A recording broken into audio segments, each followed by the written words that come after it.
ఈ 20 మాసాలలో రేవంత్ రెడ్డి గారు కాంగ్రెస్ ప్రభుత్వం ముఖ్యమంత్రి అయిన తర్వాత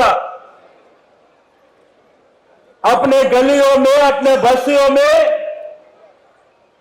रोजगार का क्या हाल है, ऑटो चलाने वाले का क्या हाल है और छोटे छोटे दुकाना बंडियों पे जो व्यापार करने वाले बिजनेस करने वाले आज क्या हाल है। पुलिस वाले मनमाने निकाल दे रहे, ऑटो वालों को मनमाने फाइना दे रहे। మీకందరికీ తెలుసు ఇందిరమ్మ రాజ్యం వస్తుంది, ఇంటింటికి ఇల్లు పెడతామన్నారు. మీ జూబ్లీస్ లో ఒక్క ఇల్లైనా కట్టినరా? ఒక్క ఇల్లన్నా వచ్చిందా?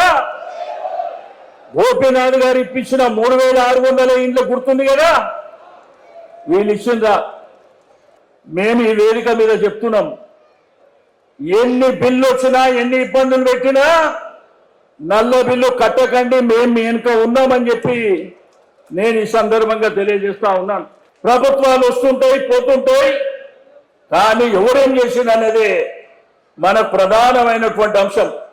కాబట్టి మీరు కూడా ఆలోచన చేసి తప్పకుండా కేసీఆర్ గారు మళ్ళా ముఖ్యమంత్రి అయితేనే మన సమస్యలకు ఒక మార్గం దొరుకుతుందని చెప్పి నేను ఈ సందర్భంగా తెలియజేస్తూ, మరి గోపీనాథ్ గారి కుటుంబాన్ని, సునీత గారిని మీరందరూ దీవించాలని కోరుకుంటూ